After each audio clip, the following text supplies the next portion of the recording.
Yo kawan, balik lagi bersama gue Ramdan Malakian dan mari kita lanjutkan alur cerita manga Cross-nya. Setelah Senda dihajar habis-habisan, kali ini giliran Yamazaki yang menjadi target armamen.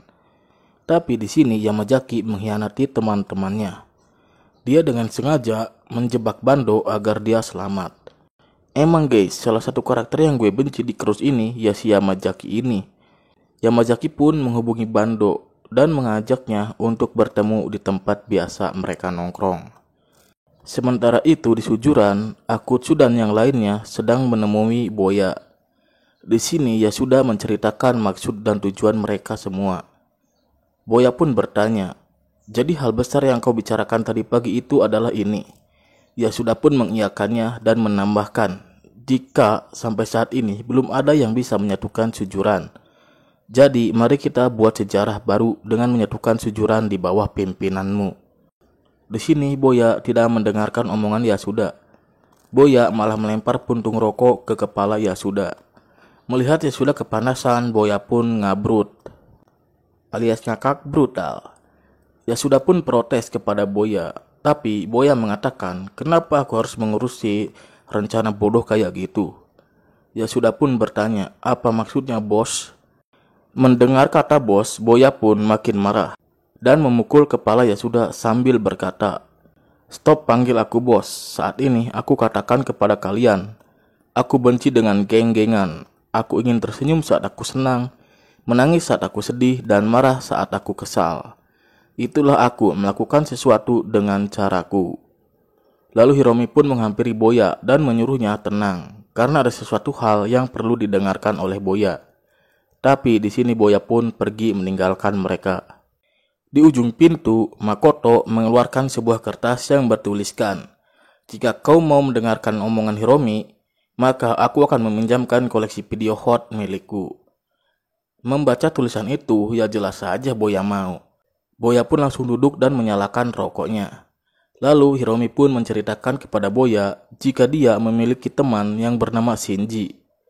Dia adalah petarung yang hebat dan dia adalah orang nomor 1 di sekolah ini. Tapi 6 bulan yang lalu dia meninggal. Polisi telah menutup kasus ini karena menurut mereka itu adalah kasus kecelakaan. Namun sebenarnya dia meninggal karena dibunuh oleh The Front of Armament. Akutsu dan Yasuda pun langsung kaget. Sementara Boya malah bertanya, "Apa sih itu?" Yasuda pun menjelaskan jika mereka adalah geng, bahkan lebih parah dari itu. Pokoknya mereka itu kelompok yang mengerikan. Lalu Akutsu pun menambahkan, mereka itu iblis, bahkan rumornya Yakuza pernah menyewa mereka. Hiromi pun meyakinkan jika ini bukan hanya sekedar rumor. Mereka benar-benar pembunuh. Boya pun berkata, "Terus apa urusannya denganku?" Dan tentu saja sambil bertanya video hotnya kepada Mako. Hiromi pun melanjutkan penjelasannya. Bando, salah satu kepala divisi armamen. Pon pun menimpali. Kemarin, Senda dihajar habis-habisan. Tangan dan kakinya patah. Hiromi menyimpulkan kemungkinan besar target mereka selanjutnya adalah Yamazaki dan Bando. Lalu setelah itu Boya. Dan di sini Boya langsung paham. Kita beralih ke Bando. Bando bertemu dengan Yamazaki. Di sini mereka membicarakan kejadian yang menimpa Senda. Lalu Bando pun berkata, "Beberapa saat yang lalu kita adalah kelompok yang kuat. Namun kini hanya tersisa kau dan aku. Tapi aku tak akan menyerah. Ayo kita ulang lagi dari awal.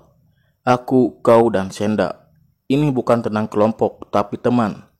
Kita akan mendapatkan teman, persetan dengan armamen dan Sujuran. Kita akan injak-injak siapapun semau kita dan kita balaskan dendam Senda."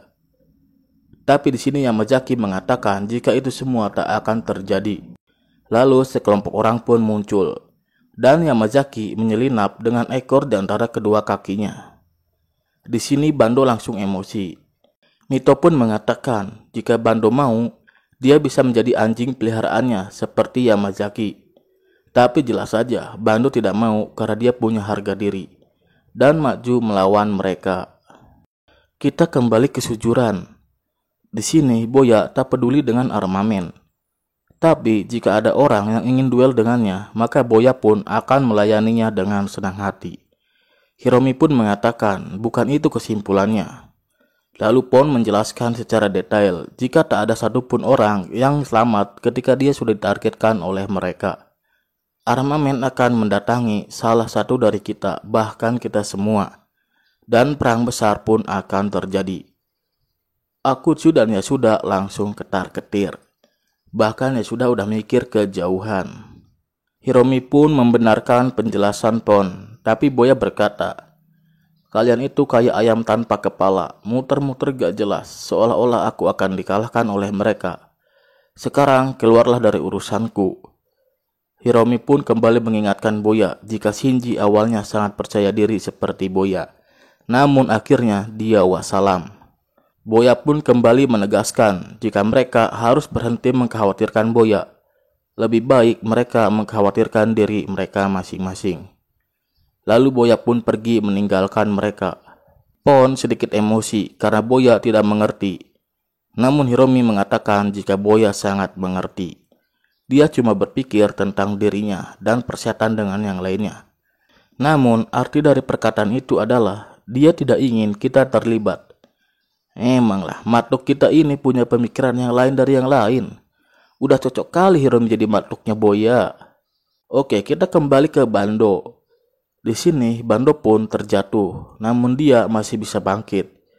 Tapi sebuah motor menabraknya dan Bando pun benar-benar turu. Lalu selanjutnya giliran Yamazaki yang akan dihabisi. Mito pun mengatakan, "Kau sampah yang tidak berguna.